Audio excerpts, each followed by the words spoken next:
النهاردة هنعمل مع بعض العيش السوري او عيش الشاورما في البيت بأقل التكاليف وبطريقة سهلة وبسيطة جدا. عملنا كل الكمية دي بس في 5 دقايق.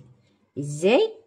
يلا بينا على طول من غير ما اطول عليكي. لو انتي اول مرة تشوفيني اشتركي في القناة وفعلي زر الجرس وما تنسيناش في اللايك الكبير اللي يرفع لنا الفيديو وتعليق منك حلو يخلينا نكمل. يلا بينا على طول نقول المقادير وطريقة التحضير. بعد ما نصلي على الرسول عليه افضل الصلاة والسلام ونسمي بسم الله، يلا بينا على طول نعمل العيش الشاورما بتاعنا اللي هو العيش السوري. هنعمله بطريقة سهلة جدا. عندي هنا 4 كوبايات من الدقيق متعدد الاستخدامات بالشكل اللي انت شايفاه ده، ونخلته كويس. وعندي كمية من المية، وعندي ربع معلقة صغيرة من الملح بالشكل اللي انت شايفاه ده. هقلبها كويس فيه وهبتدي انزل بالميه بالتدريج زي ما احنا اتفقنا، عشان انا عايزه العجينه بتاعتي طريه وفي نفس الوقت ليها عرق. فاحنا زي ما اتفقنا الدقيق بننزل بيه بالتدريج. اجيب الاول معلقه كده واقلب بيها. هنزل كده بالميه بسم الله. العيش ده يا جماعه هو عباره عن دقيق وملح وميه فقط لا غير. بس كده بسم الله. ابتدي اشيل الميه اقلب زي ما اتفقنا يا جماعه. لو انتي عارفه مقدار الميه بتاعتك برضو ما تنزليش بيها مره واحده كده. ابتدي الم العجينه بتاعتي بسم الله كده حبه حبه.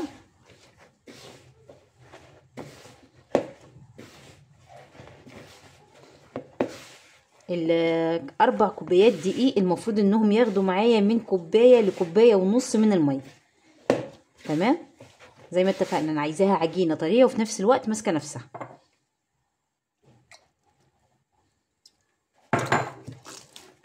هعيد تاني كلامي معاكم. ايه فايده ان انا بنزل بالميه مره واحده ما انزلش بيها مره واحده؟ عشان انا لو نزلت بيها مره واحده العرق بتاعها هيروح تماما ومش هتنفع معايا في الوصفه بتاعتي. تمام.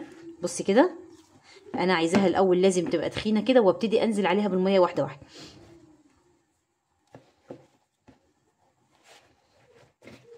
بصي كل ما اعجن فيها وهي ناشفه كده او خشنه بمعنى اصح بتبتدي تطلع العرق بتاعها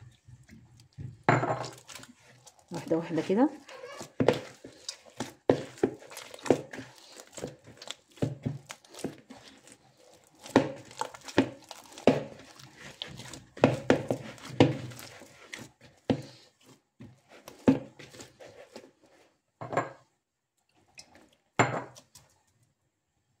ودي شكل العجينه بتاعتي يا حبايبي بعد ما اتلمت معايا. بصوا ما شاء الله تحفه. زي ما اتفقنا تبقى ناعمه معايا ما تبقاش ناشفه شويه. تمام عشان اللقمه بتاعتي تبقى طريه. بصي ما شاء الله استك. بصوا يا جماعه استك خطيره بالطريقه اللي انا بقولك عليها. امشي بيها واحده واحده. حتى لو انت عارفه مقدار الدقيق بتاعك ما تنزليش بيه مره واحده. بصوا ما شاء الله حكايه. هجيب مع بعض الصينيه اللي هنقطع عليها العجينه. هجيب عندي الصينيه اللي هحط عليها العجين بتاعي. هبتدي احط عليها دقيق كده بالشكل ده.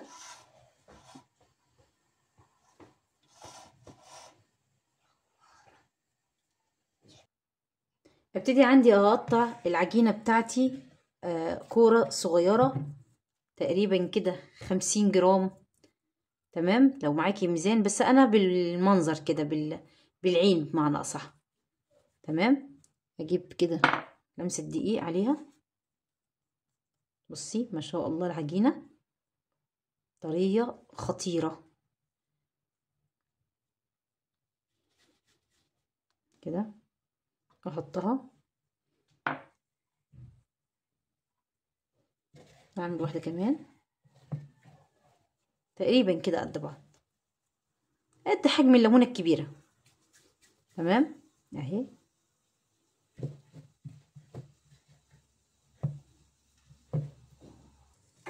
ودي شكل العجينه بتاعتي بعد ما قطعتها كور بالشكل اللي انت شايفاه ده. وهبتدي اغطيها واسيبها بس تريح يعني 15 دقايق كده بالمنظر اللي انت شايفاه ده عشان تتفرد معايا كويس. بس ما تنسوش قبل ما تحطوا الكيس تبدروها كده برشة دقيق بالشكل اللي انت شايفاه ده عشان ما تلزقش معايا في الكيس. انا نسيت وحطيت الكيسه من غير ما احط بودره الدقيق دي، لقيتها بدات تلزق فحبيت ان انا اقول لكم عشان انا ما بخبيش عنكم اي معلومه. بعد ما سبت العجين بتاعي يريح حوالي 10 دقايق هبتدي كده اجيب كوره كوره وافردها. تمام اهو، بسم الله افردها كده.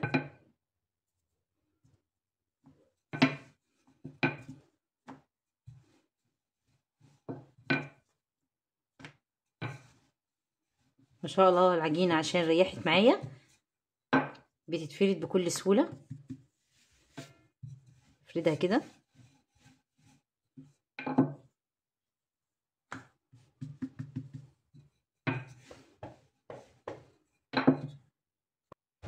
هجيبها هنا كده واركنها، طبعا هحط عليها رشه دقيق كده تحتها وافرد واحده تانية. التانية اهي بفردها.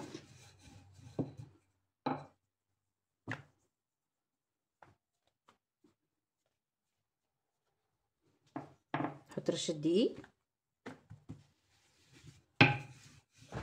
افردها قد الاولانيه اللي انا فردتها كده.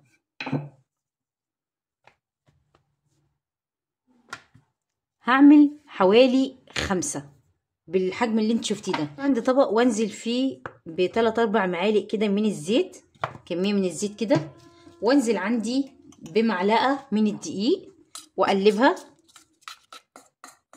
الخليط اللي انا عملته ده هورق بيه العجين بتاعي او العيش بتاعي. تمام، بقلبه كده كويس.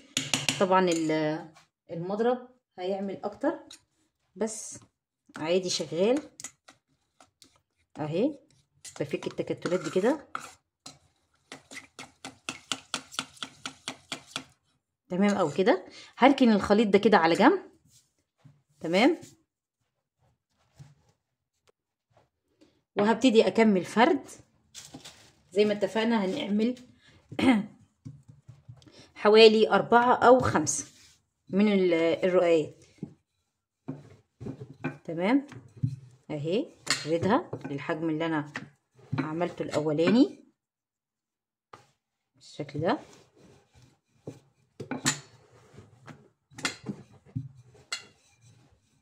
واحطها عليهم كده كده. عملت 3، فاضله واحده تاني بس نعمل 4. ما شاء الله العجينه تحفه، وكمان لما بتريح. الله عليك يا ماما. شكرا يا روحي. دي بنتي رقيه قاعده جنبي بتقولي ما شاء الله عليكي يا ماما.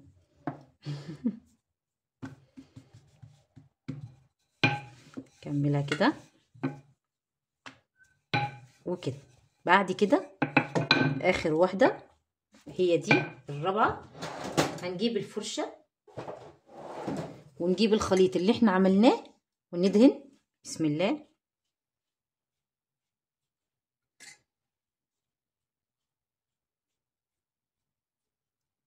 ده بيعمل لي عزل ما بين الطبقات عشان لما نيجي نطلعها من بعض ما تمسكش جامد في بعض. اهي امسك التانية. بسم الله ما شاء الله كده اهي.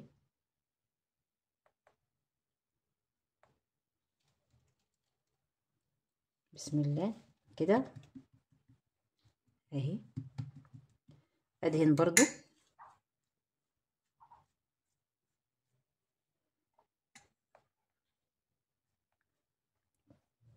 ادهنها كويس، ما سيبش حتة مش مدهونة فيها. ليه بقى؟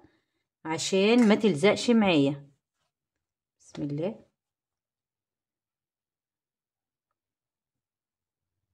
تمام اوي كده. حط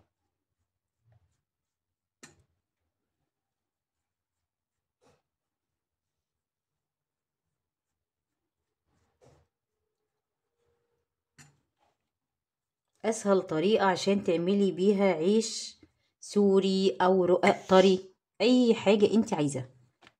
بصي كده، اخر واحدة هنجيبها ما بتتحطش عليها من فوق. تمام اوي كده. بسم الله ما شاء الله، تحفة. بصوا بصوا.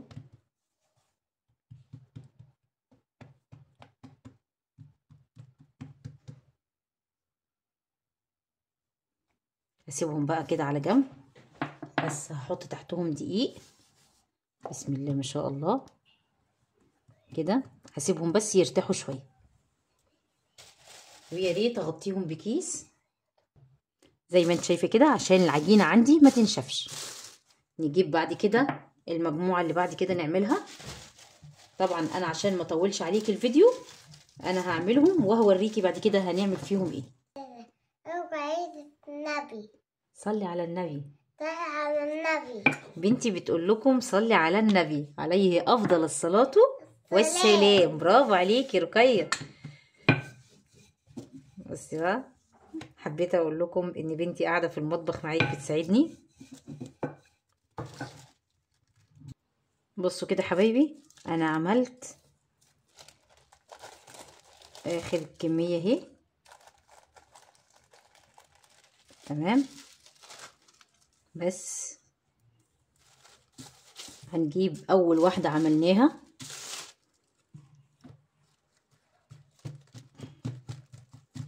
دي، حطيتها على دي عشان هقولك ليه انا عملت كده. عشان انا نسيت وحطيت على الطبقه من فوق دهان من الزيت. تمام، هبتدي اجيب عندي دقيق كده،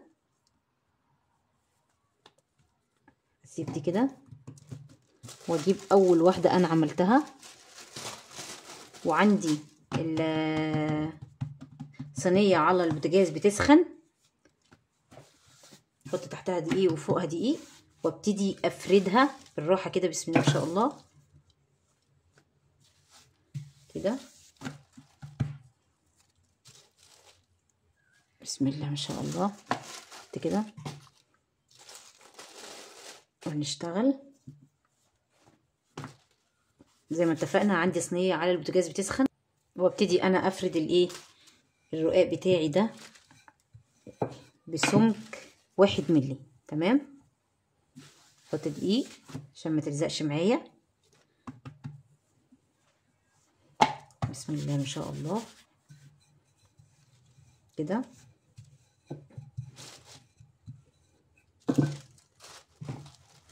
ابعد بس عني العجين بتاعي كده.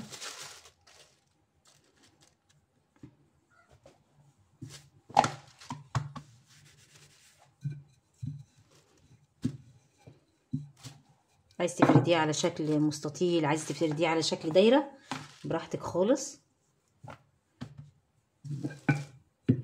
بسم الله ما شاء الله. العجينه يا جماعه مرنه مرونه خطيره بجد، بتفكرني بعجينه السينابون. بصي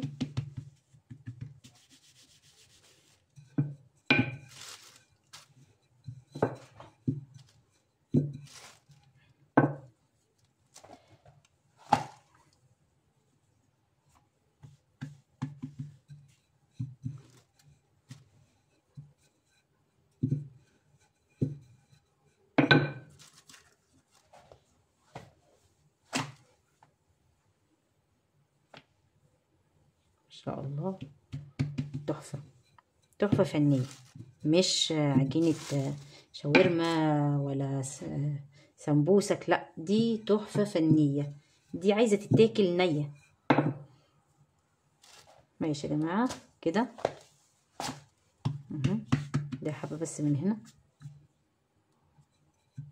كده كده. عندي الصينيه بتسخن وهبتدي انزل فيها بالرقاق بتاعي. بصوا يا جماعه، انا مش هسويها تسويه كامله. اول ما الاقيها شمعت وعرفت اتحكم فيها وهقلبها وش وظهر على طول، دقيقه هنا ودقيقه هنا. اول ما لقيتها شمعت ابتديت اقلب فيها كده وش وظهر. بصوا ما شاء الله بدات تعزل الطبقات بتاعتها، تحفه. بصوا الجمال، بصوا ما شاء الله لوحدها. بفضل اقلب فيها يمين في شمال وهي لوحدها هتطلع لي الطبقات. اللهم صل على النبي، اللهم صل على النبي. بصوا على نار هاديه.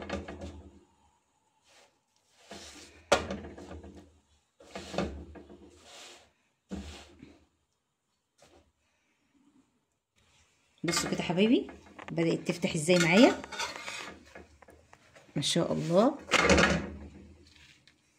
بصي هي لوحدها بتطلع. بصي بصي الطبقات. برضو هكمل تسويتها عشان انا عايزه العيش معايا يبقى مستوي كويس.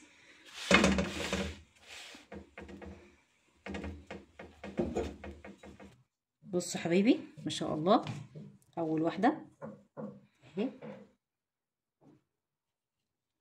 تحفه، بس هي عشان سخنه. بصي الجمال.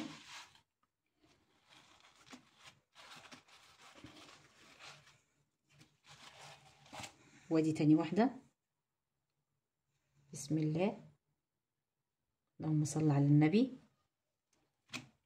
عايزه بقى ترجعي واحده واحده كده، تاخد تشميعه على البوتاجاز براحتك خالص، بس انا عن نفسي هرجعها. بص الجمال عاملاها رقيقه ازاي. ودي تاني مجموعه حطيتها، بس تنبيه عشان انا حصلت معايا صراحه ومش عايزاها تحصل معاكي. ما تدوسيش عليها خالص على النار، يعني وش وظهر على طول تفصل وبعد كده تطلعيها، عشان الطبقه لما زاد عليها التسويه نشفت معايا. تمام. وده شكل عيش السوري بتاعنا بطريقه تحفه. بصوا الجمال، خطير، حكايه زي ما بقال الكتاب. طريقه سهله وبسيطه، عملنا اكبر كميه في اقل وقت ممكن. ما شاء الله حكايه. بصوا بصوا، شايفه الشفافيه اللي هي فيها. بصي ما شاء الله، والله العظيم ورقه تحفه فنيه. بصوا الجمال، يعني جلاش واقل من الجلاش كمان. اقل ايه، اكتر من الجلاش. الحته دي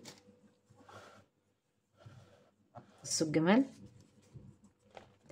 عملنا عيش الشاورما في اقل وقت ممكن بنفس ما بيعملوه في المطاعم. تحفه حكايه. جربيه على طريقتي، وما تنسينيش في اللايك والشير والسبسكرايب وتعليق منك جميل يحمسني ويخليني اكمل. دمتم في حفظ الله، والسلام عليكم ورحمه الله وبركاته، وبألف هنا وشفا.